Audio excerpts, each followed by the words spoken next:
ഈ ഭൂമിയുടെ പരപ്പിൽ നമുക്ക് ക്ഷേമത്തോടെ ആയിരിക്കാൻ ദൈവം നൽകിയ ദയയ്ക്കായി കരുണയ്ക്കായി സ്തോത്രം ചെയ്യും. കാൽപ്പാടുകൾ അതിൻ്റെ 92-ാം എപ്പിസോഡുകൾ പിന്നിടുന്നു.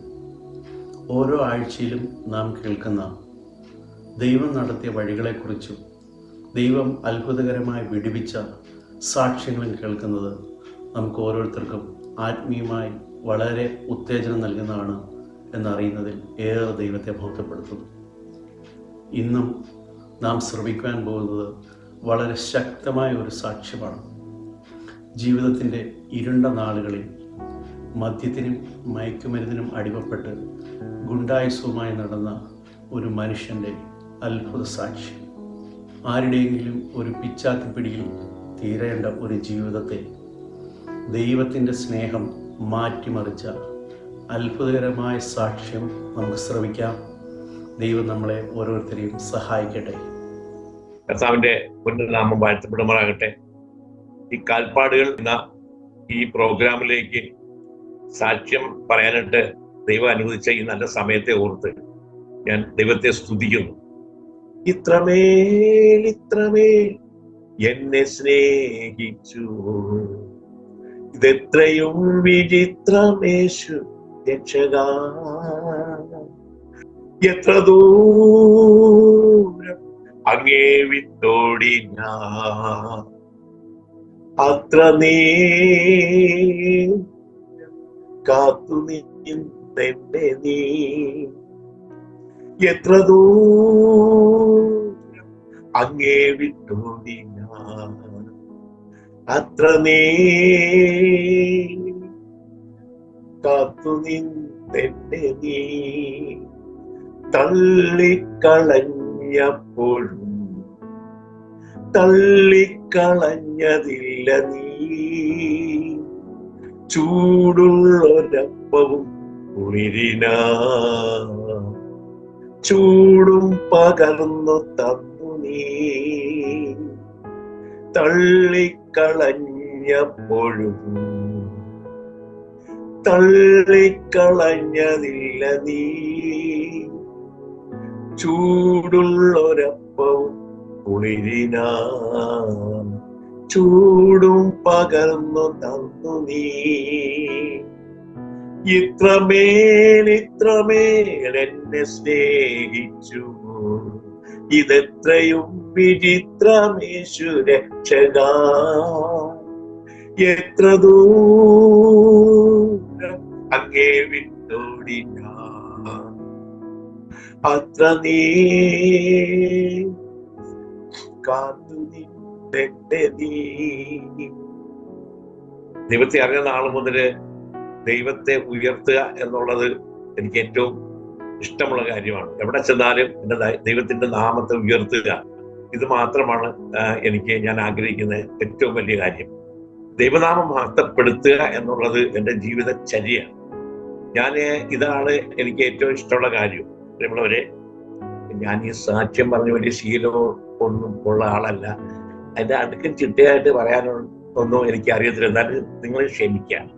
എൻ്റെ പേര് ദേവസ്യ എന്നാണ്. എൻ്റെ നാട്ടില് അച്ചായൻ എന്നാണ് വിളിക്കുന്നത്. അച്ചായൻ എന്ന് പറഞ്ഞാല് നാട്ടിലറിയുള്ളൂ. എന്നെ ക്ഷണിക്കാനൊരു ക്ഷണപത്രം തന്നാൽ അതിന്റെ മേളിലും അച്ചായൻ എന്ന് എഴുതുന്ന പേരറിയത്തില്ല. ചക്കാലയിൽ നിന്നാണ് വീട്ടിൽ പേര്. ചക്കും പാലയും എല്ലാം ഉണ്ടായിരുന്നൊരു ഭവനമായിരുന്നു. 3 ഭാഗങ്ങളാണ് സാക്ഷ്യം എന്ന് പറയുന്നത്. ആദ്യം എൻ്റെ ബാല്യകാലം, അത് കഴിഞ്ഞ് എൻ്റെ കൗമാരക്കാലം, അത് കഴിഞ്ഞ് എൻ്റെ ഇപ്പോഴത്തെ കാലം. ഈ 3 കാലം 3 സാക്ഷ്യങ്ങളാണ്. ഒന്ന് നിഷ്കളങ്കമായ കാലഘട്ടം, ഒന്ന് ബുദ്ധി ഉണ്ടായിട്ട് ദൈവത്തെ തിരയാതെ ദൈവത്തിന്റെ പ്രവൃത്തിക്ക് എതിരായി ഒക്കെ മുന്നോട്ട് പോയൊരു കാലം. ദൈവത്തെ അറിഞ്ഞ ശേഷം ദൈവം നമ്മളോട് മുൻകാലങ്ങളിൽ എന്തുകൊണ്ട് എന്നെ ദൈവം നീക്കി ബാക്കി വെച്ച് എന്ന് അറിയാനുള്ള ഇടയായി. കാരണം ദൈവത്തിന് എന്നെ കുറിച്ച് പദ്ധതി ഉണ്ട് എന്ന് അന്നറിയില്ലായിരുന്നു. ഇപ്പം അതറിയാൻ സാധിക്കും. അതാണ് എൻ്റെ ഈ 3 കാര്യങ്ങൾ. വളരെ ആദ്യം തന്നെ എൻ്റെ ബാല്യകാലത്തെ പറ്റി ഞാൻ പറയാം. എൻ്റെ 1 വയസ്സായപ്പോഴാണ് എൻ്റെ അമ്മ മരിച്ചത്. മുലകുടി മാറുന്നതിന് മുമ്പ് അമ്മ മരിച്ചു കഴിഞ്ഞപ്പോൾ എന്നെ പിന്നെ പലരും പലരും എടുത്താണ് വളർത്തിയത്. പലരുടെ കയ്യ മറിഞ്ഞാണ്. എൻ്റെ കുടുംബത്തിലൊക്കെ തന്നെയാണെന്ന് പറഞ്ഞാൽ ശരി, പല സ്വഭാവക്കാരുടെ ലാളനയിലാണ് ഞാൻ വളർന്നത്. അവർക്കൊക്കെ മക്കളുള്ളത് കൊണ്ട് എന്നെ അവരുടെ കൂട്ടത്തിൽ ഇങ്ങനെ വളർത്തിയെന്നല്ലാതെ ഒരു ഓമനിച്ച് അല്ലെങ്കിൽ കരുതി വളർത്തിയ ഒരു വളർത്തലിൽ വളർന്നതല്ലായിരുന്നു ഞാൻ. അങ്ങനെ വളർന്നതുകൊണ്ട് ഞാനും അതുപോലുള്ളൊരു മനസ്സിന് ഉടമയായി തീർന്നു.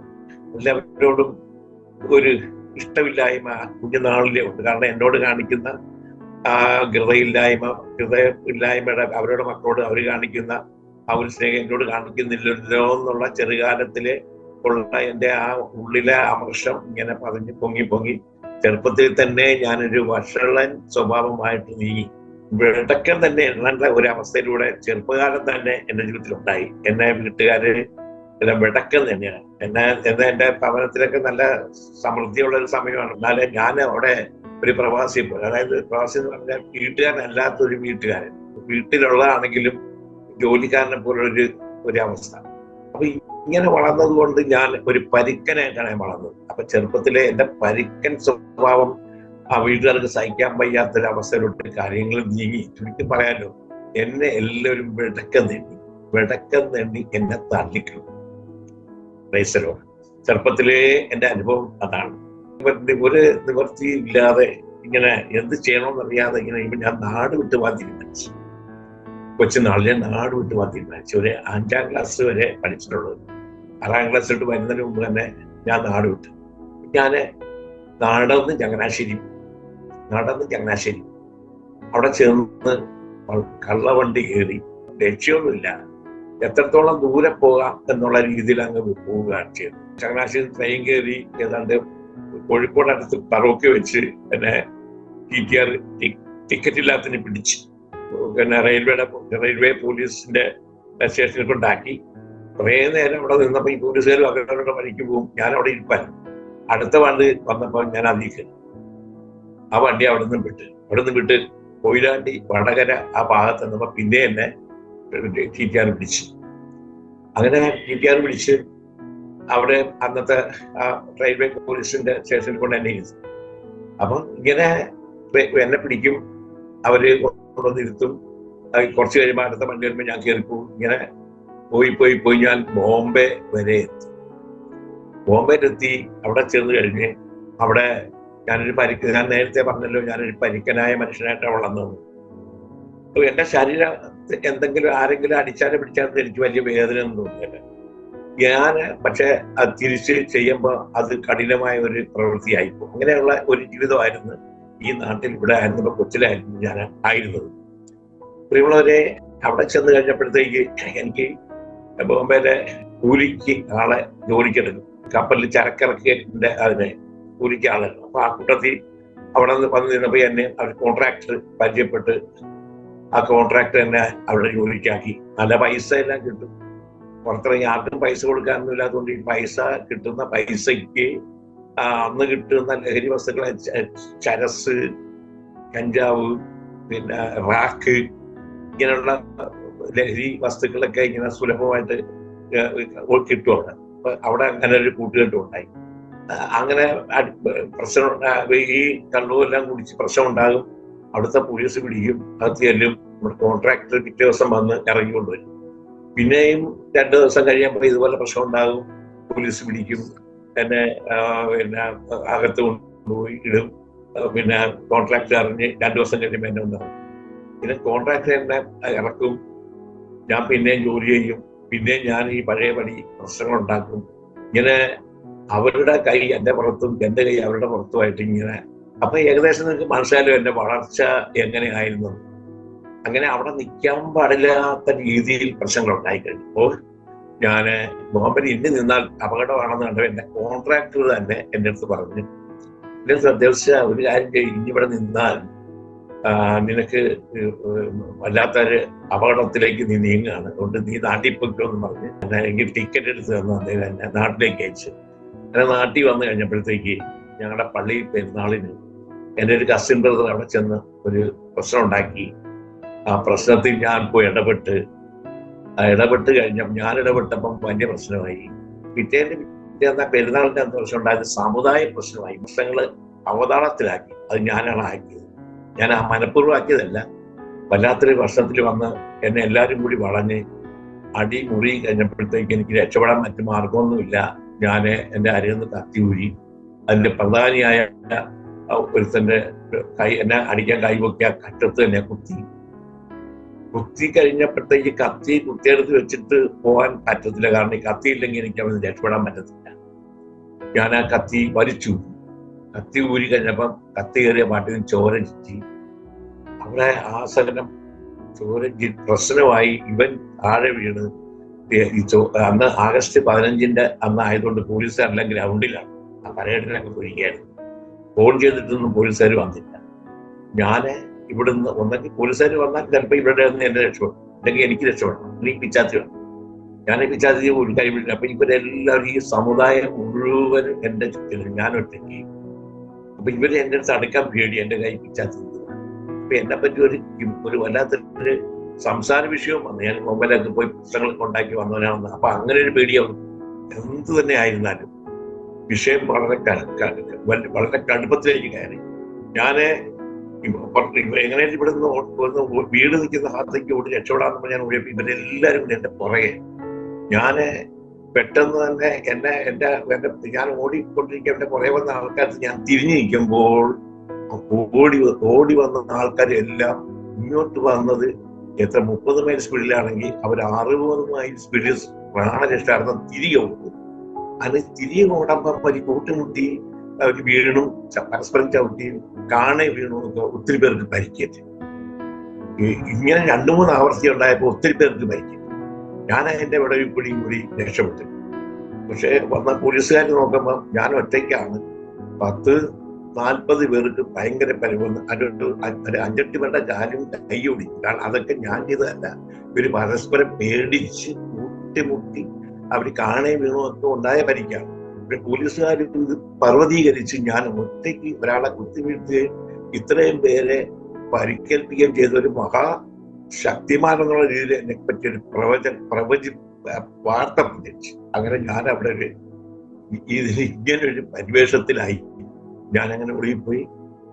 എൻ്റെ കൂടെ ഈ ആ കേസിലുണ്ടായിരുന്ന പൈസക്കുള്ളവരായതുകൊണ്ട് അവർ ജാമ്യത്തിന് ഒക്കെ വന്നപ്പോൾ ഞങ്ങൾ ജാമ്യം എടുത്ത് അങ്ങനെ ഞങ്ങളുടെ ഈ തിരുവമ്പാടി എന്ന് പറഞ്ഞാൽ ഞങ്ങളുടെ ഈ അടുത്ത ജംഗ്ഷനിൽ നിൽക്കുമ്പോൾ ഇതിന്റെ ആൾക്കാർ പിന്നെയും വന്നു വഴക്കിന് വരുമ്പം അതിന് തൊട്ടടുത്താണ് പാർട്ടി ഓഫീസ്.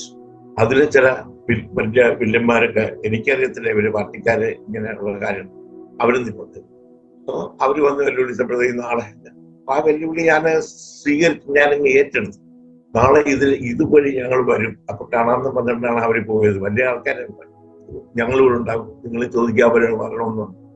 അവൻ ഞാൻ അവരോട് പറഞ്ഞു നീയും കാരണമുള്ളൂ. അങ്ങനെ പ്രശ്നം പോലീസ് സ്റ്റേഷനിലെത്തി. അങ്ങനെ പോലീസിൽ ചെന്ന് ഈ ഇവരെ ജാമ്യത്തിലെടുക്കാൻ പാർട്ടിക്കാർ വന്നപ്പം എന്റെ കാര്യങ്ങളൊക്കെ അറിഞ്ഞപ്പോ പാർട്ടിക്കാർക്ക് എന്നെ അങ്ങ് വലിയ ഇഷ്ടമായി. അങ്ങനെ ഞാൻ പാർട്ടി ഓഫീസിൽ വളരാൻ തുടങ്ങി. പാർട്ടിക്കാരനായിട്ട് വളർന്നു. പാർട്ടി എന്ത് ഏൽപ്പിച്ചാലും വളരെ സന്തോഷത്തോടെ ചെയ്യുന്ന ഒരു കോമറേഡായിട്ട് ഞാൻ വളർന്നു. ആ പാർട്ടി മാനിഫെസ്റ്റോ ഒന്നും വായിച്ചിട്ടില്ല, അറിയത്തില്ല. അങ്ങനെ പാർട്ടി പറയുന്ന ഏത് പരിപാടി ബന്ദ് നടത്താൻ വെച്ചാൽ ബന്ദ്, അത് വിജയിപ്പിക്കുക. തുറന്നു നടക്കുന്ന കട അടപ്പിക്കുക, അടിച്ചു പൊളിക്കുക. പാർട്ടി കാണിച്ചു തരുന്ന ആരാണോ അവരെ കുത്തി വീഴ്ത്തുക, അവരെ വെട്ടിപ്പരിക്കേൽപ്പിക്കുക. ഇങ്ങനെ ഒത്തിരി കാര്യങ്ങൾ ഇങ്ങനെ ചെയ്ത് ആ കാലഘട്ടത്തിൽ അങ്ങനെ പോവുക. അങ്ങനെ ഇരിക്കുമ്പോഴാണ് CPI CPM തമ്മിലുള്ള രാഷ്ട്രീയ പോര്. അവിടെ വലിയ പ്രശ്നമുണ്ടായി. ഞങ്ങള് പിടികൊടുക്കാതെ ഒളിവിപ്പോയി. ഈ കേസിൽ ഞങ്ങളുടെ ജാമ്യക്കാരെ എല്ലാം കോടതി ശിക്ഷിച്ച്. അവസാനം ഞങ്ങൾക്ക് കോടതിയിൽ ഹാജരാകാതിരിക്കാൻ പറ്റിയില്ല. അങ്ങനെ കോടതിയിൽ ഹാജരായി ഞങ്ങളെ റിമാൻഡ് ചെയ്ത് ഞങ്ങള് സബ് ജയിലാണ്. അവരെ ഞങ്ങളെ നോട്ടപ്പുള്ളികളാക്കി. ഞങ്ങളെ വധിക്കാനായിട്ട് പ്ലാൻ ചെയ്ത് എന്നെ കാണിച്ചു കൊടുക്കാൻ മരാരിക്കുളത്തുനിന്ന് ഒരു ഈ വാടക കൊലയാളിയെ സംഘടിപ്പിച്ചു. ആ വാടക കൊലയാളി വന്ന് എന്നെ ദൂരത്തുനിന്ന് എന്നെ കാണിച്ചു കൊടുത്ത് ഞാൻ അറിയുന്നില്ല. അപ്പൊ ഞാൻ എല്ലാ ദിവസവും കോടതിയിൽ പോകണം. കേസുണ്ടാകും, ഓരോരോ കേസ്. കോടതി ജോലിക്കാരനെ കണക്കാണുമ്പോൾ പലവിധമായ കേസുകൾ കോടതിയിൽ. ഒരു കേസ് വിളിച്ച് വിട്ടപാടെ അടുത്ത കേസ് പോയി. അങ്ങനെ ഒരു 6-7 കേസിന് ഓരോ ദിവസവും ഞങ്ങളെ വിളിച്ചു കയറ്റി ഇറക്കുന്ന ആ ഒരു അവസ്ഥയാണ്. അങ്ങനെ അന്ന് ഒരു ദിവസം കോടതി പറഞ്ഞിറങ്ങി ഈ ജോർജ് എന്ന് പറഞ്ഞ ആളിനെ കാണിച്ചു കൊടുത്തു. എന്നെയാണ് കാണിച്ചു കൊടുത്തത്. പക്ഷെ ജോർജ് കണ്ടത് എന്റെ മുമ്പേ പോയ ആളെയാണ്. എന്റെ പുറകെ കൂടി ഇങ്ങനെ സ്പീഡിൽ ഒരാൾ വരുന്നുണ്ട്. പെട്ടെന്ന് സൈഡിലോട്ട് മാറി. പക്ഷെ എന്റെ മുമ്പേ കൂടി കയറി വന്ന് എന്റെ മുമ്പേ പോയവനെ ഇവര് പിച്ചാത്തി എടുത്ത് കുത്തി വാളെടുത്ത് വെട്ടി. അവർ ട്രാഫിക് ഈ വെട്ടുകൊണ്ട് ആൾ ഓടിച്ചെന്ന് ട്രാഫിക് പോലീസുകാരനെ കെട്ടിപ്പിടിച്ച് ഈ ട്രാഫിക് പോലീസുകാരനെ ചേർത്ത് അവര് വെട്ടി. ഞാനാണെന്ന് പറഞ്ഞാണെന്നുള്ള പിന്നെയാണ്. അപ്പൊ കാര്യങ്ങൾ വളരെ കുഴഞ്ഞു മറിഞ്ഞു, വല്ലാത്ത പ്രശ്നമായി. പോലീസ് രാജ്യപോലായി പോലീസൊക്കെ. ഞങ്ങള് ആ സമയത്ത് കോടതിക്കകത്ത് കയറി കഴിഞ്ഞു. അപ്പം പ്രശ്നങ്ങള് ഈ ഒരു അവസ്ഥയിലേക്ക് കാര്യങ്ങൾ നീങ്ങുമെന്ന് ഞാനും അറിഞ്ഞില്ല. പിന്നീടാണ് എന്നെ ഫോക്കസ് ചെയ്ത് എന്നെ കൊല്ലാനാണ് ഈ സംഗതി, ഈ ആൾക്കാരെ വിട്ടതെന്നുള്ളത് പിന്നീടാണ് മനസ്സിലായത്. അപ്പൊ ഒരു ഞെടുക്കം വിളി തോന്നി. അപ്പൊ ഞങ്ങളുടെ എന്റെ കൂട്ടുകാരെ വിളിച്ചു, അച്ചായന്റെ ഒരു ഭാഗ്യം എന്നാണ്. സത്യം പറഞ്ഞാൽ അച്ചായന്റെ ഒരു ഭാഗ്യം ഞാനും വിചാരിച്ചു എന്തൊരു ഭാഗ്യമാണെന്ന്. കാരണം എന്നെ വെട്ടാൻ വന്നാളെ എന്റെ മുമ്പേ പോയ നിരപരാധി വെട്ടി. അയാള് വിജയൻ എന്നാണ് പേര്. ഞാൻ പറഞ്ഞു വരുന്നത് അത്രയും ഒരു മരണകരമായ അവസരത്തിൽ എന്നെ വിട്ടുവീച്ചത് എന്റെ ഭാഗ്യമാണെന്നും പറഞ്ഞാണ് ഇരുന്നത്. എന്റെ ഭാഗ്യം. അതുപോലെ ആസിഡ് ബൾബ് എനിക്ക് എറിഞ്ഞ ബൾബ് വേറൊരുത്തന്റെ നെറ്റിക്ക് കൊണ്ട് അവർ രണ്ട് കണ്ണുപോയി. ഇപ്പോഴും ആ കണ്ണ് ഇല്ലാത്തൊരു ഇപ്പോഴും. പക്ഷെ എന്നെ എറിഞ്ഞതാണ്. പക്ഷെ എനിക്കത് കൊണ്ടില്ല. അപ്പൊ ഞാൻ ഓർത്ത് എന്റെ ഭാഗ്യം. എനിക്കറിയത്തില്ല എന്താണ് എന്നെ ഈ രക്ഷിക്കുന്ന പിന്നീടാണ് ഈ രക്ഷിക്കുന്ന സ്നേഹത്തെ കുറിച്ചൊക്കെ അറിവ് കിട്ടിയത് പിന്നീടാണ്. പ്രിയമുള്ളവരെ, ഇതെന്റെ ഭാഗ്യം എന്ന് ഞാൻ വിചാരിക്കുമ്പം ദൈവത്തിന്റെ പദ്ധതിയിൽ ഞാൻ ഉണ്ടായിരുന്നു എന്നുള്ള കാര്യം എനിക്ക് അറിയത്തില്ല. ഞാൻ സമുദായത്തിൽ കത്തോലിക്ക കുടുംബത്തിൽ തിരിച്ചുള്ളതാണെങ്കിലും കത്തോലിക്ക പള്ളിയിലൊക്കെ പോയി ഒരു അച്ഛന്മാരും എൻ്റെ അടുത്ത് നീ ഇങ്ങനെ ജീവിക്കരുത്, നീ മര്യാദ ജീവിക്കുന്നൊന്നും ആരും പറഞ്ഞു തന്നിട്ടില്ല. ഞാന് ഈ അവസ്ഥയിലൂടെ മുന്നോട്ട് പോകുമ്പോഴും ഒരു മാനസാന്തരത്തിന്റെ അനുഭവം എന്റെ ജീവിതത്തിൽ ഉണ്ടായിട്ടുമില്ല. അപ്പൊ ഇങ്ങനെ പടിപടിയായിട്ട് ഒരു അപകടത്തിൽ നിന്ന് ഞാൻ രക്ഷപ്പെടുന്നുണ്ട്. ഇത് എനിക്ക് ഒരു അത്ഭുതവും എന്റെ ഒരു ഭാഗ്യവും പോലെ എന്ന് മാത്രമേ ഞാൻ കരുതിക്കൊണ്ടിരുന്നു. പ്രിയമുള്ളവരെ, ഒരു ബന്ധുന് ഞങ്ങളെല്ലാം പോലീസ് 30 കണ്ട പോലീസെടുത്ത് ഒളിവിൽ പോയിരുന്ന വീട്ടിൽ നിന്ന് എനിക്ക് ചില ഉപദേശങ്ങൾ കേൾക്കാനിടയായി. അപ്പൊ നിന്റെ പാപം എത്ര കടിച്ചുമപ്പായാലും ഹിമം പോലെ വെളുപ്പിക്കാം എന്ന് ആ വീട്ടുകാരനോട് പുറത്തുനിന്ന് വന്ന 2 സുവിശേഷകർ സംസാരിക്കുമ്പോൾ അകത്ത് ഞങ്ങൾ ഒളിപ്പിക്കുക.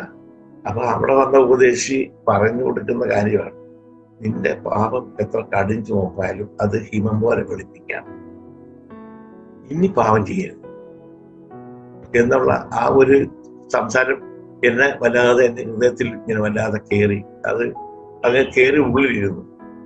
ഞാൻ ഈ ചെയ്തത് ഒരുപാട് ദോഷപ്രവൃത്തി ചെയ്തിട്ടുണ്ടെങ്കിൽ ഇതൊക്കെ സ്വബോധത്തിൽ ചെയ്തതല്ല.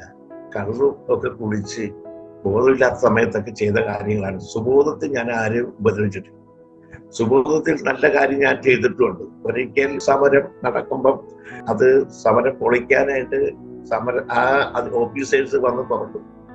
ഓഫീസേഴ്സ് വന്ന് തുറക്കാതിരിക്കാൻ ഓഫീസേഴ്സ് വരുന്ന വഴിക്കാനെ അവരെ അടിക്കാനായിട്ട് നിർത്തിയിട്ട കൂട്ടത്തിൽപ്പെട്ട ഒരുത്തൻ ഞാനുമായിരുന്നു. ഓഫീസർ തിരുവാമ്പാടി പഴവിടില്ല താമസം.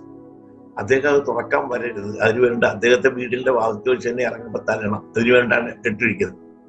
എന്നെ പഴവിട് എന്നെ 2 പേരെ അയച്ച ഞാൻ അദ്ദേഹത്തെ തരാനായിട്ട് ഈ ഒരു ഇരുമ്പ് വടി എടുത്തിട്ട് പേപ്പർ ചുറ്റി ഇങ്ങനെ വടി പോലെ ആക്കിയിട്ട് സൈക്കിളിന്റെ പുറകിൽ വെച്ചു. അപ്പൊ ഒരാളെ നമുക്ക് ഉപദ്രവിക്കുന്ന ഒരു കാരണം വേണം. ചുമ്മാ ചെന്ന് അങ്ങനെ ഒരാളെ കയറി അടിക്കുന്നു. അപ്പൊ അയാൾ ഇങ്ങനെ നടന്നു വരുമ്പോ ഞാൻ ഈ സൈക്കിളിൽ പോയി ഞാൻ ചാറ്റിൽ മഴയൊക്കെ കൊണ്ട് സൈക്കിളൊക്കെ ഒരുമാതിരി ടയർ കാണിരിക്കുക. അയാളെ പുറകിൽ ചെന്ന് അയാളെ കൊണ്ടുവന്ന് ആ സൈക്കിളിന് അയാളെ കൊണ്ടുവന്ന് മനഃപൂർവ്വം മുട്ടിച്ച് അയാൾ സൈഡിലോട്ട് ഇങ്ങനെ വീഴാൻ പോയ കണക്ക് നിന്ന് നോക്കുമ്പോൾ അയാളെ വെള്ളം മുണ്ടൊക്കെ ഈ സൈക്കിൾ ടയർ കൊണ്ട് ചെളിയായി. അപ്പൊ ഇതെന്താ കണ്ണും നിനക്കെന്താ കണ്ണ് കണ്ടുകൂടാനാ, നോക്കി പൊയ്ക്കൂടാനെന്നെങ്കിലും പറയുമ്പോ അടിക്കാനാണ് ഞാൻ ഈ പണി കാണിച്ചത്. ഇത് തൊണ്ടപാട് തന്നെ അയാൾ തിരിഞ്ഞ് ചിരിച്ചിട്ട് പറയാ, സോറി, സാരമില്ല, ഓക്കെ ഞാൻ അത് ശരിയാക്കിക്കോളാം, കുഴപ്പമില്ല നീ ഇങ്ങനെ കൈ കൊണ്ടിങ്ങനെ കാണിച്ചപ്പം എങ്ങനെ തല്ലു അയാളെ. ഞാനത് കണ്ടുണ്ട് മരവിച്ചു. ഞാൻ അയാളെ പെട്ടെന്ന് തന്നെ അയാളങ്ങനെ ഞാൻ തിരിച്ചു വന്നപ്പം എന്റെ കൂടെ വിട്ടവൻ അവൻ ഓടി വന്നെന്റെ പുറകെ ഇരുന്ന ആ ഇരുമ്പ് വടി പേപ്പർ വിറ്റിരുന്ന വലിച്ചെടുത്തിട്ട് അയാളുടെ പുറകെ പോകുന്നുണ്ട്. എനിക്കത് കണ്ടു നിൽക്കാൻ പോലും സാധിച്ചു. ഇവൻ അങ്ങോട്ട് ചെന്ന് അടിക്കാൻ പോകുമ്പോ അടിച്ചു കഴിഞ്ഞാൽ ഇവനെയും കൊണ്ട് വരണ്ട ഞാനാ. അങ്ങനെയൊക്കെയാണ് പറഞ്ഞു വെച്ചേക്കുന്നത്. കാരണം അവിടെ പെട്ടെന്ന് തന്നെ അവിടെ എല്ലായിടത്തും പോലീസ് വിന്യസിച്ചിരിക്കുന്നതാണ്. അവനെ അടിച്ചപാട് തന്നെ ഞാൻ സൈക്കിളിൽ ഇവനെയും വിളിക്കാതെ നേരെ ചവിട്ടിയാൻ കൂടുന്നവൻ. ഈ അടിച്ചവനെ അപ്പൊ തന്നെ പോലീസ് വിളിച്ചു. അവനുള്ള പോലീസിന്റെ കൂലി അപ്പൊ തന്നെ കിട്ടി. പക്ഷെ എന്റെ അടുത്ത് പാർട്ടി ചോദ്യം ചോദിച്ചപ്പോ ഞാൻ പറഞ്ഞു, കമ്മ്യൂണിസ്റ്റുകാരനൊക്കെയാണ്, മനുഷ്യത്വം ഇല്ലാത്തവനായിരിക്കണം എന്നാണോ ഒരു കമ്മ്യൂണിസ്റ്റുകാരന്റെ അർത്ഥം? ഞാൻ പറഞ്ഞു, ആ മനുഷ്യനെ ഞാൻ തല്ലാണ്ടിയെന്ന് അവനെ ഒരു കാരണം ഉണ്ടാക്കാനായിട്ട് സൈക്കിൾ കൊണ്ട് ഇടിച്ചപ്പോ അയാള് ഇറ്റ്സ് ഓക്കെ, കുഴപ്പമില്ലെന്ന് പറഞ്ഞ് കൈ കാണിച്ചിട്ട് ചിരിച്ചിട്ട് എന്നെ വിട്ട് ആ മനുഷ്യനെ ഞാൻ തല്ലാൻ എന്റെ കൈ പൊങ്ങു. അതെന്ത് കമ്മ്യൂണിസ്റ്റുകാരനാണ്? ഞാനതാണ് വിട്ടുകളഞ്ഞത്. അവൻ തല്ലിയില്ല, മറ്റവനെ എന്താ വിളിക്കാൻ? അവൻ അത് കാണാനുള്ള ശക്തി എനിക്കില്ല. ഒരു സഖാവ് എന്ന് പറഞ്ഞാൽ സഖാവ് തന്നെ ആയിരിക്കണം. ഇതാണ് ഞാൻ പഠിച്ച കമ്മ്യൂണിസം എന്ന് ഞാൻ പറഞ്ഞപ്പോ അവർക്ക് അത് എന്നെ പാർട്ടിയിൽ നിന്ന് നടപടിയൊന്നും എടുത്തില്ല. എന്റെ പേരിൽ ഒരു ശിക്ഷാടവി ഉണ്ടായി. ഞാൻ പറഞ്ഞു വരുന്നത്, ഈ കള്ളു കുടിക്കാത്ത സമയത്തൊക്കെ ഞാൻ നല്ല മനുഷ്യനായിരുന്നു. കള്ളു കുടിക്കുമ്പോൾ മാത്രമേ ഇങ്ങനെ കുഴപ്പങ്ങളുണ്ടായിരുന്നു. കള്ളു കുടിച്ചാലും മനുഷ്യത്വപരമായിട്ടല്ലാത്ത ചില. അപ്പൊ ഈ ഒരു വചനം ഞാൻ നേരത്തെ പറഞ്ഞത് എന്റെ ഉള്ളിൽ അങ്ങ് കയറി. എനിക്ക് ഒരു അസ്വസ്ഥതയൊക്കെ ഇടയ്ക്കിടയ്ക്കൊക്കെ ഉണ്ടാകും. എന്തൊക്കെയാണെങ്കിലും എന്റെ ഒരു സഹോദരൻ പറഞ്ഞ്, നീ ഒരു കാര്യം ചെയ്യും, നീ ധ്യാനത്തിന് പോകും. ധ്യാനത്തിന് പോയാൽ ചിലപ്പോൾ ഒരു പക്ഷേ ഇതിന്റെ മനസ്സിനൊരു സുഖം കിട്ടും എന്ന് പറഞ്ഞ് എന്നെ ധ്യാനത്തിന് വിടാനായിട്ടൊക്കെ അവര് പ്ലാനിട്ട് അങ്ങനെ ഒരു ദിവസവും കുറിച്ച് വിവാഹമൊക്കെ കഴിച്ച് കുടുംബജീവിതം നയിക്കാൻ വലിയ ആഗ്രഹം എന്റെ ഇടയ്ക്കുണ്ട്. അപ്പൊ എന്റെ കൂട്ടുകാര് പറഞ്ഞ് അതിന് ടൗണിലുള്ള നല്ല വലിയ വലിയ കടക്കരക്കാണ് എന്റെ സ്നേഹിതന്മാരല്ല, അവർക്ക് എന്നെ കൊണ്ട് ചില കാര്യങ്ങൾ സാധിക്കാനുള്ളതുകൊണ്ട് ഞാനുമായിട്ട് സ്നേഹത്തിൽ നടന്നവരാണ്. അപ്പൊ അവര് എനിക്ക് വേണ്ടിയിട്ടൊരു കടയിട്ടു. അപ്പൊ ആ കടയിട്ട് തരുന്നത് എന്താന്ന് വെച്ചാല്, ഏതെങ്കിലും ഒരു രണ്ടാലോചന വരുമ്പം ചെറുക്കനൊരു പണിയുണ്ടെന്നറിയണം, അതിന് വേണ്ടിയിട്ടാണ് ആ കടയിട്ട് തന്നത്. അങ്ങനെ കടയിരുന്നുകൊണ്ട് പെണ്ണ് കാണാൻ തുടങ്ങി. ഓരോ പെണ്ണ് കാണുമ്പോഴും പെണ്ണ് കാണുമ്പോ അവർക്ക് എന്നെ ഇഷ്ടപ്പെടുന്ന കുഴപ്പമില്ല. അവര് എന്നെ പറ്റി തിരക്കാൻ വരുമ്പോ പിന്നെ വരത്തില്ല. കാരണം എന്റെ സ്വഭാവം നാട്ടിൽ എല്ലാവർക്കും അറിയാവുന്നതുകൊണ്ട് ആരും പെണ്ണ് തരുന്നു. അപ്പൊ ഓരോ കല്യാണത്തിന്റെ ആൾക്കാർ വരും. അവര് വന്നിട്ട് സന്തോഷിച്ച് അവിടെ പോയി കണ്ട് തിരിച്ചു വന്നു പോയപ്പോ ഇന്നയാള് പറഞ്ഞു കൊടുത്തതാണ്, ഇന്നയാളാണ് അച്ചായനെതിരെ പറഞ്ഞു കൊടുത്തതെന്ന് പറഞ്ഞ് ഓരോ പെണ്ണ് കാണലിനും ഓരോ അടിയും നടക്കും. അപ്പൊ അങ്ങനെ 10-40ഓളം പെണ്ണ് കാണലുണ്ടായി, 10-40ഓളം അടിയുണ്ടായി, 10-40ഓളം പെറ്റിഷനും ഉണ്ടായി. ഇങ്ങനെ ഇരിക്കുന്ന അവസരം ഞങ്ങളുടെ ഇവിടെ ഒരു കൊട്ടാരപ്പാലം എന്നൊരു പാലമുണ്ട് ആലപ്പുഴയിൽ. അതിൻ്റെ അടുത്ത് അയ്യക്കര നടത്തുന്ന ഒരു കുട്ടപ്പൻ എന്ന ഒരാളുണ്ട്. അങ്ങനെ കുട്ടപ്പൻ വന്നിട്ട്, ഈ ചക്കാലയിൽ ദേവശ്രീ എന്ന് പറയുന്ന ആളെ അറിയാവോ? അപ്പൊ ഞാൻ നോക്കി, എന്താ കുട്ടപ്പ, എനിക്ക് ചങ്ങനാശ്ശേരി എന്ന് ഈ ആളെ പറ്റി അന്വേഷിക്കാൻ എന്നെയാണ് ഈ ചെറുക്കനെ പറ്റി ഒരു വിവരം വേണമല്ലോ എന്ന്. ഞാൻ പറഞ്ഞു, നിൽക്കി കുട്ടപ്പ, ഞാൻ പറഞ്ഞുതരാം. ഞാൻ കുട്ടപ്പൻ്റെ അടുത്ത് പറഞ്ഞു, കുട്ടപ്പ 10-40 പെണ്ണ് കണ്ട് ആ പെണ്ണിന്റെ കൂട്ടിൽ ഇവിടെ ഒന്ന് അന്വേഷിക്കുമ്പോ ആരോ എന്തൊക്കെ പറഞ്ഞ് ആ കല്യാണമൊക്കെ അലസിപ്പോയി. ആളറിയാതെ ഒത്തിരി പേര് തല്ലും മേടിച്ചിട്ടുണ്ട്.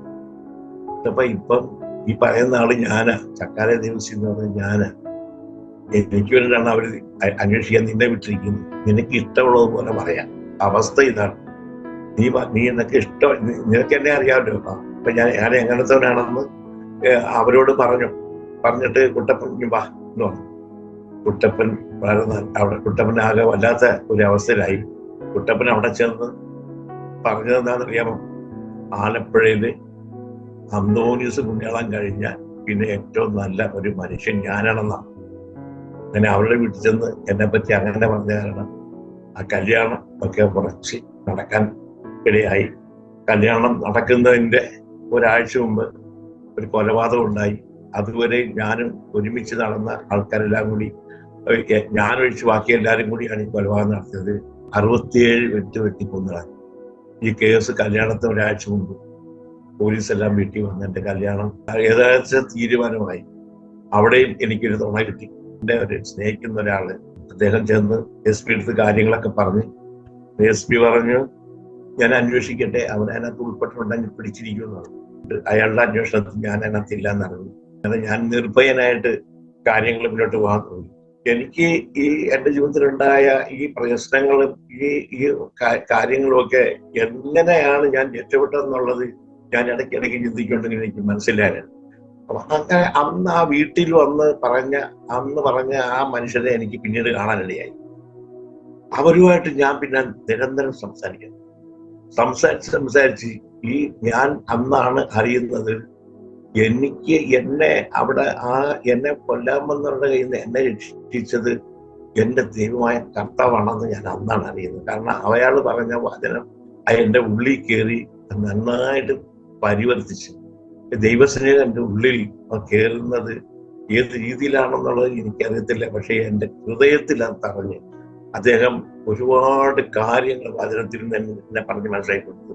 എനിക്ക് വേണ്ടി എൻ്റെ തമ്പുരാൻ പാപമായി തീർന്നതും ഞാൻ ഈ ഭൂമി ചെയ്ത പാപത്തിന്റെ ഒക്കെ പല എൻ്റെ തമ്പുരാനാണ് അനുഭവിച്ചതെന്നൊക്കെയുള്ള ഒരു പുതിയ അറിവ് എൻ്റെ ഹൃദയത്തിൽ അങ്ങ് കയറി. ഞാനൊരു തീരുമാനം എടുക്കുന്നതിന് മുമ്പായിട്ട് തന്നെ എനിക്ക് മറ്റുള്ളവരുടെ മുമ്പിൽ ഞാൻ അതുവരെയും ഉപദ്രവിച്ച അനേക ആൾക്കാരുണ്ട്, നൂറുകണക്കിന് ആൾക്കാരുണ്ട്. ഒരിടത്തൊക്കെ പോയിട്ട് ക്ഷമ ചോദിക്കണമെന്ന് പോലും എനിക്ക് തോന്നിയിട്ടുണ്ട്. പക്ഷെ പലരും എന്നെ പലരും എന്നെ കാല് പൊക്കി ചവിട്ടാൻ. പക്ഷേ എൻ്റെ മനസ്സിൻ്റെ ഒരു സമാധാനത്തിന് വേണ്ടിയിട്ട് പലരോടും ഞാൻ നിരപ്പിലാകാൻ ആഗ്രഹിച്ചുകൊണ്ട് എന്ന് ചെയ്തു പോയ കാര്യങ്ങളെ കുറിച്ചൊക്കെ അവരോടൊക്കെ ഞാൻ പറഞ്ഞിട്ടുണ്ട്. ഞാൻ ഓർക്കായിരുന്നു, ദൈവത്തെ ഒരിക്കലും അറിയാത്ത ഞാന്, ദൈവം ആരെന്നറിയാത്ത ഞാൻ, ദൈവദോഷമല്ലാതെ ഒരു നല്ല പ്രവൃത്തി ചെയ്തൊരു ശീലമില്ലാത്ത എന്നെ ദൈവം സ്നേഹിക്കുന്നു എന്നറിയുന്നത് തന്നെ ഒരു വലിയ കാര്യമല്ലേ. അപ്പൊ ഞാൻ രക്ഷിക്കപ്പെടുന്നതുകൊണ്ട് ഈ ദൈവത്തിന്റെ സ്നേഹം, ഇത്രയും ദ്രോഹപരമായ കാര്യങ്ങളൊക്കെ ചെയ്ത് എന്നെ ദൈവം സ്നേഹിക്കുന്നു ഒരു പുതിയ അറിവായി. ഈ ദ്രോഹിയായിരുന്ന എന്നെ ഇത്രയ്ക്ക് മാത്രം സ്നേഹിക്കുമ്പോൾ ഞാനൊരു നല്ല പ്രവൃത്തിയാണ് ചെയ്ത് ജീവിച്ചിരുന്നെങ്കിൽ ഈ ദൈവത്തിന്റെ സ്നേഹം. പക്ഷെ അങ്ങനൊന്നും അല്ലെന്ന് പിന്നീട് മനസ്സിലായി. ദൈവത്തിന് അങ്ങനെ പാർഷ്യാലിറ്റി ഒന്നുമില്ല, എല്ലാവരും ഒരുപോലെ സ്നേഹിക്കുന്ന ദൈവമാണെന്നുള്ള കാര്യം എനിക്ക് ഏറെക്കുറെ മനസ്സിലായി കഴിഞ്ഞപ്പോഴത്തേക്ക് ഞാൻ ദൈവത്തിന് മുമ്പിൽ സറണ്ടർ ചെയ്യണം. അന്ന് പണ്ട ആ ദൈവദാസന്റെ മുമ്പിൽ തന്നെ ഞാൻ പറഞ്ഞു, എനിക്ക് ഈ ദൈവത്തെ വേണമെന്ന് പറഞ്ഞു. അദ്ദേഹം എനിക്ക് രക്ഷാവചനം ചൊല്ലി തന്നു. ഞാൻ ഈ രക്ഷാവചനം ഏറ്റ് ചൊല്ലി ഞാനൊരു ദൈവമകനായി തീർന്നു എന്നുള്ളത് അദ്ദേഹം എന്നെ പറഞ്ഞു, നീ ഇപ്പം ദൈവത്തിന്റെ മകനാണ്, ഇനി നീ പാപം ചെയ്യരുതെന്ന് പറഞ്ഞു. അപ്പൊ തന്നെ അന്നിരുന്ന ആലപ്പുഴയിരുന്ന DYSP ബാബു സരിയക് എന്ന് പറഞ്ഞ അദ്ദേഹം എൻ്റെ അടുത്ത് പറഞ്ഞിരുന്നു, ഒരു കേസുമായിട്ട് നീ ഇവിടെ വന്നു പോരും എന്ന് പറഞ്ഞു. അദ്ദേഹത്തിന് ഞാൻ വാക്ക് കൊടുത്തു.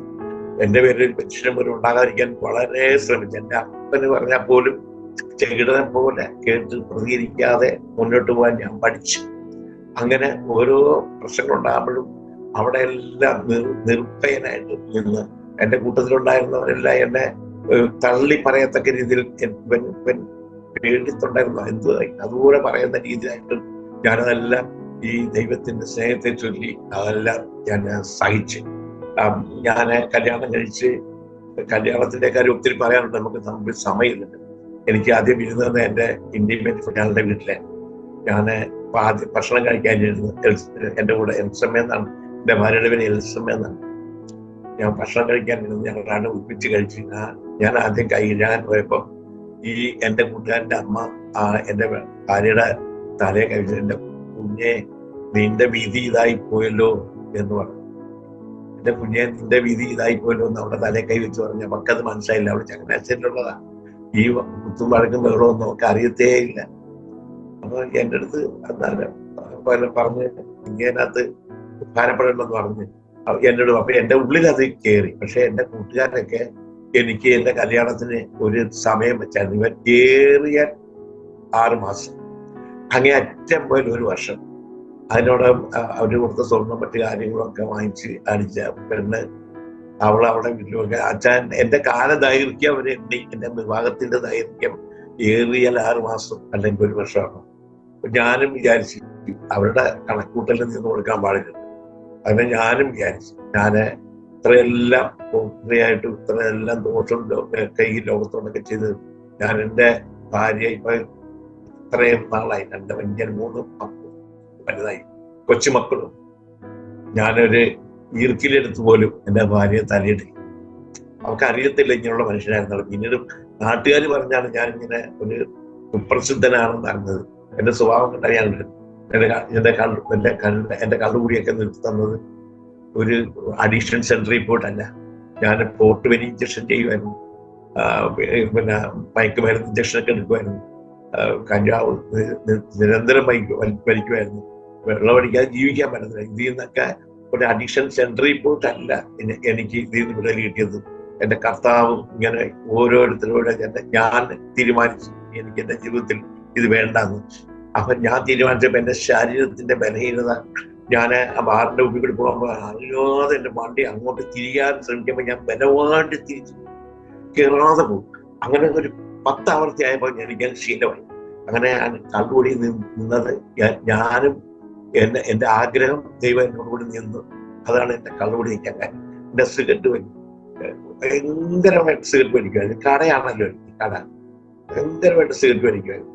സിഗരറ്റ് വലി നിന്ന് അവൻ കള്ളുകൂടി ഈ ഇഞ്ചക്ഷൻ ഇതൊക്കെ ചെയ്തിട്ടിരുന്ന ആൾക്കാരൊക്കെ കൂട്ടുന്നവരൊക്കെ എന്റെ വിരോധികളായി. എന്നാലും അവരോടൊക്കെ എനിക്ക് കാണുമ്പോ സ്നേഹമുണ്ട്. അവരുടെ എല്ലാം കാര്യത്തിന് വിളിച്ചില്ലേലും പോയി പങ്കെടുക്കും. അങ്ങനെ ആണ് ഞാൻ ഈ ശിഷ്ടകാലമാണ്. ഞാൻ ഇപ്പൊ പണ്ട് ഞാൻ ചെയ്ത ദ്രോഹപ്രവൃത്തികളും ഞാൻ പണ്ട് ദൈവത്തിനെതിരെ നിന്ന നിൽപ്പുകളും ഒക്കെ പിന്നീട് ഓർക്കുമ്പോൾ 10 മടങ്ങായിട്ട് ദൈവത്തിന് വേണ്ടിയിട്ട് എനിക്ക് എന്ത് ചെയ്യണം എന്നുള്ള ഒരു വ്യാഗ്രതയാണ്. പരസ്യയോഗത്തിന് പോയി പരസ്യമായിട്ട് ഞാൻ എന്തെല്ലാം കുരുത്തക്കേട് ഈ ടൗണിലെല്ലാം കാണിച്ചു അവിടെ എല്ലാം നിന്ന് കർത്താവിനെ പരസ്യമായിട്ട് സാക്ഷി വിളിച്ചു പറയും. ഈ ദൈവ സ്നേഹവാനാണ്. ഈ ദൈവത്തെ ഞാൻ കണ്ടുമുട്ടി കഴിഞ്ഞപ്പോഴത്തേക്ക് എനിക്ക് ദൈവം തന്ന അനുഗ്രഹങ്ങൾ ഒത്തിരി പറയാറുണ്ട്. ഞാൻ ഒരു കടയുണ്ട്, ഞങ്ങൾക്ക് ചൈനസ് എന്നാണ്. അത് ഞങ്ങൾക്ക് ബ്രാഞ്ചുകളായി കമ്പനിയായി. ഈ ദൈവം ചെയ്ത അനുഗ്രഹങ്ങളാണ്. വലിയ കടയാണ്. എനിക്ക് 160ഓളം പേര് എല്ലാ കടയിലും കൂടി. ഞാൻ പറയുന്നത്, ദൈവത്തെ സ്നേഹിച്ചാൽ ദൈവം നമ്മെ സ്നേഹിക്കും. നമുക്ക് ഒരുക്കിയിട്ടുള്ളത് കണ്ണ് കണ്ടിട്ടില്ല, ചെവി കേട്ടില്ല എന്നൊക്കെ പറയുന്നത് ഇവിടുന്ന് കിട്ടുന്ന അടലോടകമൊന്നുമല്ല. എന്നാൽ ആവശ്യങ്ങളൊക്കെ ദൈവം നമുക്ക് ആദ്യം അവന്റെ രാജ്യവും നീതി അന്വേഷിക്കുക, ബാക്കിയെല്ലാം ദൈവം തരും. ആ ബാക്കിയെല്ലാം തരുന്ന കൂട്ടത്തിൽ ദൈവത്തിന് ഇഷ്ടമുള്ളതെല്ലാം നമുക്ക് തരും. എനിക്ക് എന്ത് കിട്ടിയതൊന്നും ഞാൻ ചോദിച്ചിട്ട് കിട്ടിയതല്ല, ഞാൻ വിചാരിച്ചിട്ട് പോലും കിട്ടിയതല്ല. ഞങ്ങൾക്ക് 6 മണിക്കൊന്നും ഞാൻ വിചാരിച്ചിട്ടില്ല. അല്ലെങ്കിൽ ഞാൻ ഡ്രൈവിംഗ് പഠിച്ചേനെ. എനിക്ക് കാർ ഓടിക്കാൻ അറിയത്തില്ല, വീട്ടിൽ വണ്ടിയുണ്ട്. ഞാൻ എന്റെ കർത്താവിനെ അറിഞ്ഞ ശേഷം എന്റെ കർത്താവ് എന്റെ ജീവിതത്തിൽ ചെയ്ത ഉപകാരങ്ങള് അത് എന്നെ നാവുകൊണ്ട് പറയാനായിട്ട് എന്നെയാ തീരാത്തത്ര നന്മകള് ചെയ്ത് ഞാൻ ഇവിടെ പലരുടെ മുമ്പില് കണ്ണിൽ കരടായിട്ടിരുന്ന ഇന്ന് എന്നെ എല്ലാവരും സ്നേഹത്തോടെയാണ് നോക്കുന്നത്. എല്ലാവരും എനിക്ക് തരുന്ന നല്ല മാനമാണ്. അത് ദൈവത്താൽ കിട്ടിയ മാനമാണ്. ദൈവം ചെയ്ത ഉപകാരങ്ങളാണ്. ഈ ദൈവം ചെയ്ത ഉപകാരങ്ങൾ എങ്ങനെ മറക്കാൻ പറ്റും? ഒരിക്കലും മറക്കാൻ പറ്റത്തില്ല. ദൈവത്തെ അറിയാതെ ജീവിച്ച ഒരുവന്, ദൈവത്തെ അറിയാതെ ദൈവം ആരെന്ന് പോലും അറിയാതെ ദൈവത്തിനെതിരെ പ്രവർത്തിച്ചിട്ടുണ്ടോ ഒരുത്തിന്, ആ ദൈവം ഇവനെ സ്നേഹിക്കുന്നു അറിയുന്നത് എന്നാ സ്നേഹമാണ്. ദൈവത്തിന്റെ സ്നേഹം ഞാൻ വിചാരിച്ചു, ദൈവമേ എന്തൊരു സ്നേഹമായിരുന്നു ഈ ദൈവം, ഇങ്ങനെ സ്നേഹിക്കുന്ന ഒരു ദൈവം ഞാൻ വിചാരിച്ചിട്ടുണ്ട്. കാരണം അത്ര ദ്രോഹിയായിരുന്നു ഞാൻ. ഈ ദൈവം എന്നെ സ്നേഹിച്ചു. ആലപ്പുഴയിലുള്ള 53 വാർഡുകൾ, ആലപ്പുഴ മുനിസിപ്പാലിറ്റിയുടെ 53 വാർഡുകളിൽ ചെന്ന് ഈ സുവിശേഷം പ്രസംഗിച്ച് തികച്ച ശേഷം ഞങ്ങളിപ്പോ പഞ്ചായത്തിലേക്ക് കടന്നു വരികയാണ്. മലയാളിക്കുളം പഞ്ചായത്തിന്റെ 13ാമത്തെ വാർഡിലാണ് ഞങ്ങളിപ്പോ പ്രവർത്തിച്ചുകൊണ്ടിരിക്കുന്നത്. ദൈവം ചെയ്ത ഉപകാരങ്ങളെ ഓർത്ത് ദൈവത്തെ സ്തുതിക്കല്ലാതെ ചിലപ്പോൾ നാളെ ഞാൻ നശിച്ചുകൊണ്ടതായിരുന്നു. ഈ ഓലക്കീറിനടി പോണ്ട സ്വഭാവമായിരുന്നു. ഏതെങ്കിലും ആരുടെയെങ്കിലും ഒരു കരം ഏതെങ്കിലും സമയത്ത് എന്റെ ദേഹത്ത് വീഴേണ്ടതായിരുന്നു. അതൊന്നും സംഭവിക്കാതെ ദൈവം ഈ സമയം വരെ എന്നെ നടത്തി. അതോർത്ത് ഞാൻ ദൈവത്തെ സ്തുതിക്കുന്നു. ദൈവത്തിന്റെ കരുതൽ ദൈവത്തെ സ്നേഹിക്കുന്നവർക്ക് ഏത് സമയവും ഉണ്ടാകും. എങ്ങനെ ക്ഷമിച്ചും പാവം മറച്ചും കിട്ടിയ മനുഷ്യൻ ഭാഗ്യവാനെന്നാണല്ലോ പറയുന്നത്. ഈ ഭാഗ്യ പദവിയിലേക്കാണ് എന്റെ കർത്താവ് എന്നെ വിളിച്ചത്. അതുകൊണ്ട് ഞാൻ ദൈവത്തെ സ്തുതിക്കുന്നു. അതുകൊണ്ട് എനിക്ക് പറയാനുള്ളത്, ദൈവത്തോട് ഒരു സ്റ്റെപ്പ് നമ്മൾ അങ്ങോട്ട് വെച്ചാൽ ദൈവം 2 സ്റ്റെപ്പ് നമ്മളോട് കിട്ടും. ഈ ദൈവത്തിന്റെ സ്നേഹം അത് അതുല്യമായ സ്നേഹം, അഗാപ്പയാണ്. അഗാപ്പെ നമ്മള് മനുഷ്യരെ സ്നേഹിക്കുമ്പോൾ എന്തെങ്കിലുമൊക്കെ പ്രതീക്ഷിച്ചാണ് സ്നേഹിക്കുന്നത്. ഒന്നുമില്ലെങ്കിൽ നമുക്ക് വേണ്ടി അവൻ കയ്യെങ്കിലും പൊക്കുന്നൊരു വിചാരം കാണും. ഈ കർത്താവിനെ അങ്ങനെയല്ല. നമ്മൾ ദ്രോഹികളായിരിക്കുമ്പോൾ തന്നെ നമ്മളെ സ്നേഹിച്ച കർത്താവ്. ദൈവത്തിന് എന്തുമാത്രം വിഷമം ഉണ്ടായിട്ടുണ്ട്. പൈസലോ ദൈവമായ കർത്താവ് എല്ലാവരും അനുഗ്രഹിക്കട്ടെ. ദൈവം ചെയ്ത തരുന്ന ആ പ്രാപ്തിക്ക് അനുസരിച്ച് ഇനിയും ദൈവത്തെ പൊഴുത്താനും മുന്നോട്ട് കൊണ്ടുപോകാനാണ് ആഗ്രഹിക്കുന്നത്. നിങ്ങൾ ഞങ്ങൾക്ക് വേണ്ടി പ്രാർത്ഥിക്കണമേ. ഞങ്ങളുടെ കുടുംബത്തെ ഓർത്ത് പ്രാർത്ഥിക്കണമേ. 2 പെണ്ണും 1 ആണുമായിട്ടുള്ള കുടുംബമാണ് ഞങ്ങൾക്കുള്ളത്. ദൈവം ഞങ്ങൾക്ക് തന്നിരിക്കുന്ന എല്ലാ നന്മകളെയും ഒരു പ്രാവശ്യം കൂടി സമർപ്പിക്കുന്നു. കർത്താവ് ഞങ്ങൾക്ക് ശുദ്ധീകരിച്ച് തരും. ഓർത്ത് സ്തോത്രം ചെയ്യുന്നു. അത് ഇത് കേൾക്കുന്ന എല്ലാ പ്രിയപ്പെട്ടവരെ ദൈവമായ കർത്താവ് അനുഗ്രഹിക്കട്ടെ. ഒരു കാര്യം മാത്രം പറയുന്നു, ഈ ദൈവം നമ്മെ അനുഗ്രഹിക്കും. ഈ ദൈവം നമ്മളെ കരുതും. ഈ ദൈവം നമ്മളെ ഉയർത്തും. ആമേൻ, ആമേൻ. സ്തോത്രം, സ്തോത്രം, സ്തോത്രം. കാലം തികഞ്ഞു, ദൈവരാജ്യം സമീപിച്ചിരിക്കുകയാൽ